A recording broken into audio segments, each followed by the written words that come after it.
Assalamualaikum warahmatullahi wabarakatuh. Halo sahabat ekonomi, selamat datang di channel pembelajaran interaktif ekonomi. Dalam video kali ini, kita akan mempelajari materi kelas 11, yaitu tentang APBN dan APBD. Dalam video ini, kita akan membahas tentang pengertian APBN, fungsi APBN, tujuan APBN, sumber-sumber penerimaan negara, dan jenis-jenis pengeluaran negara. Pengertian APBN. Apa sih itu APBN?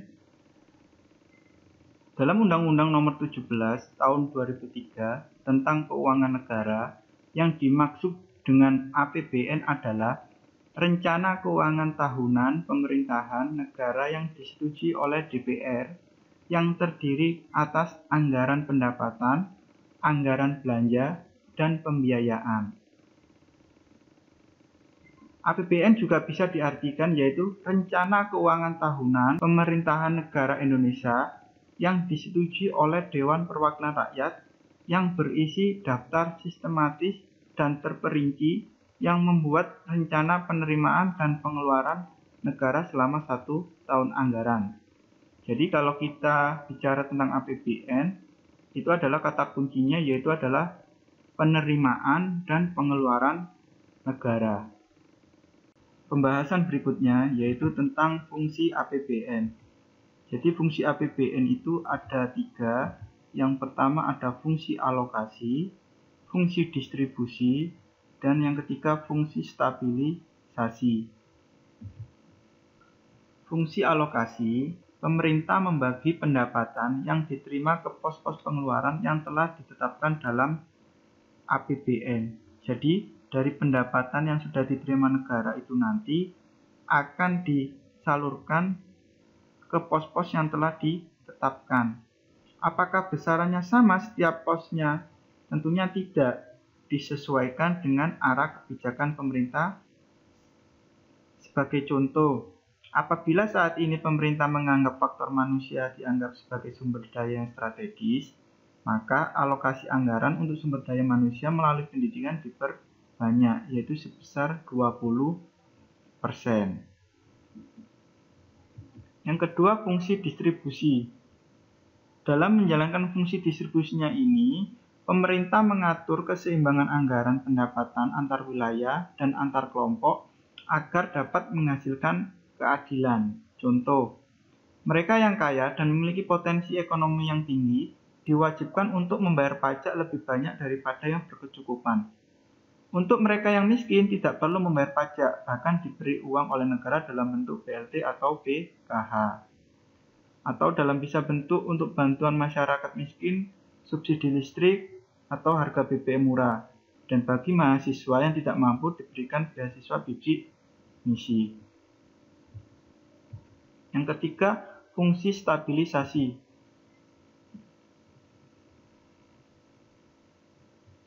Dalam fungsi stabilisasi ini, anggaran pemerintah akan dijadikan alat untuk memelihara dan mengupayakan keseimbangan pokok perekonomian. Contoh, dampak COVID-19 menyebabkan perekonomian turun. Untuk mempercepat pemulihan ekonomi, pemerintah dapat menggunakan anggaran APBN sebagai fungsi stabilisasi untuk memulihkan perekonomian, yaitu dengan cara apa? Memberikan stimulus dengan menurunkan pajak atau membagikan BLT bagi masyarakat agar daya beli masyarakat semakin meningkat. Masuk ke tujuan APBN. Tujuan APBN sendiri yang pertama ada sebagai pedoman pendapatan dan pembelanjaan negara dalam melaksanakan pemerintahan.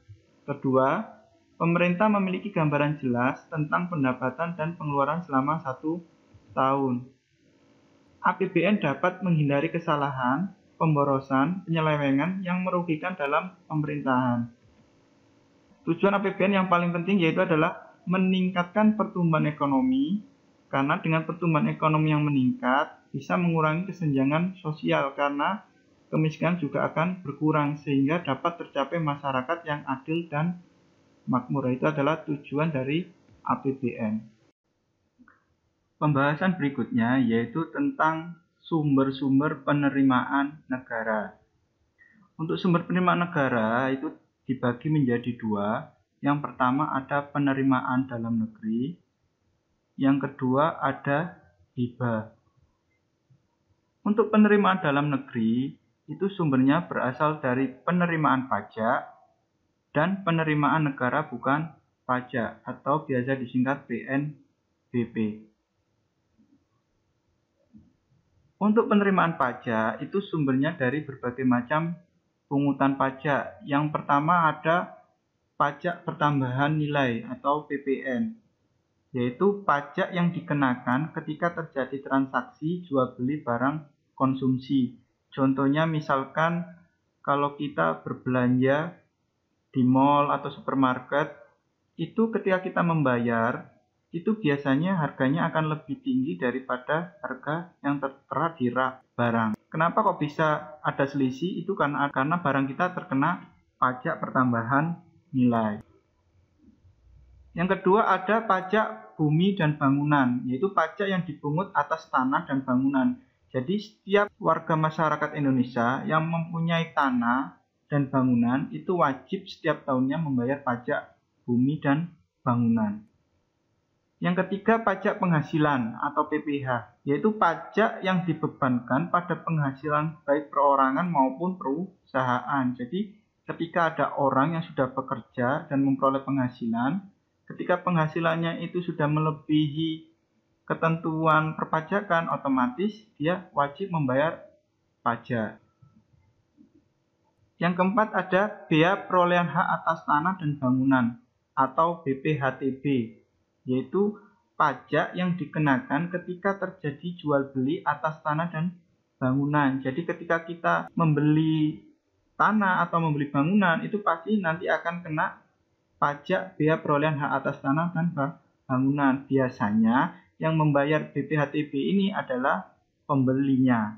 Yang keempat ada bea cukai atau kita sering mendengar istilahnya pita cukai. Itu pajak yang dikenakan terhadap barang tertentu yang dianggap peredarannya perlu diawasi. Contohnya misalkan rokok, itu kan perlu pengawasan.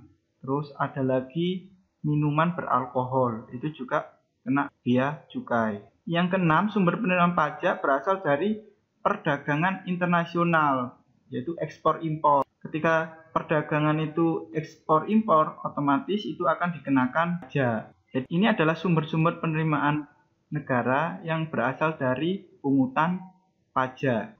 Sedangkan untuk penerimaan negara bukan pajak, itu sumbernya yang pertama dari migas, sumber daya alam. Ini adalah termasuk penerimaan negara bukan pajak dari penjualan migas. Selanjutnya ada non-migas, yaitu berkaitan dengan pertambangan. Biasa contohnya adalah batu bara. Itu adalah sumber penerimaan negara bukan pajak. Yang ketiga ada Badan Layanan Umum, BLU. Jadi BLU ini termasuk juga sumber penerimaan negara bukan pajak, yaitu labanya.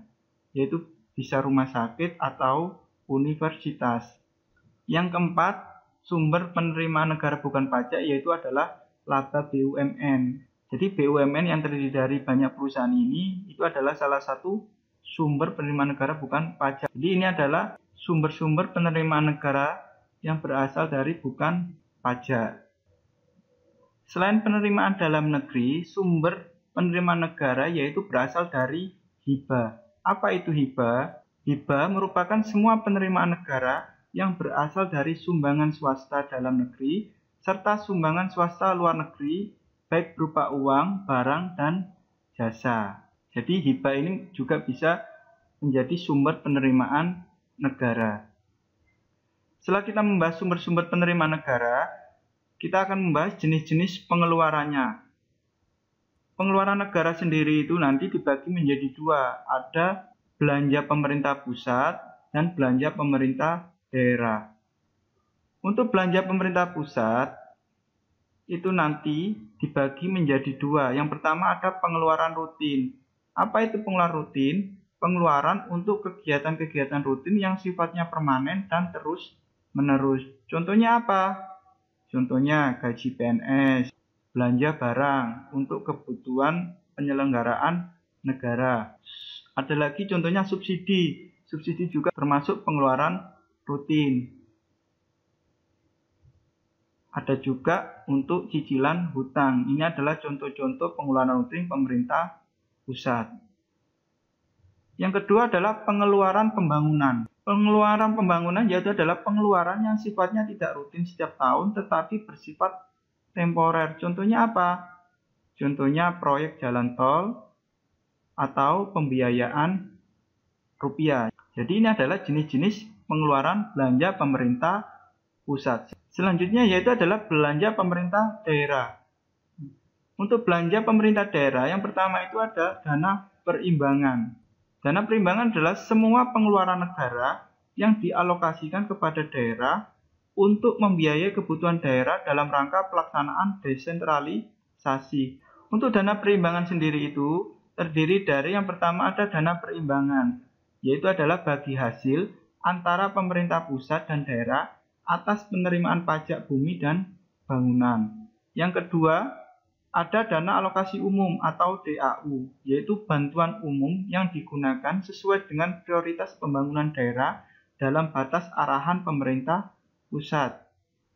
Yang ketiga ada dana alokasi khusus, yaitu bantuan khusus yang digunakan dalam kegiatan pembangunan dengan sasaran dengan ketetapan pemerintah pusat. Jadi ini adalah contoh-contoh dari dana perimbangan. Selanjutnya adalah dana otonomi khusus atau penyeimbang, yaitu dana yang dialokasikan untuk membiayai pelaksanaan otonomi khusus suatu daerah sebagaimana ditetapkan dalam undang-undang. Contohnya Papua dan daerah istimewa Yogyakarta. Itu adalah daerah-daerah yang secara undang-undang merupakan daerah otonomi khusus.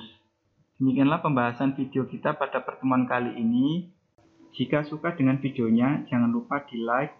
Bila ada pertanyaan, kritik, saran, silakan ditulis di kolom komentar. Sampai jumpa di video berikutnya.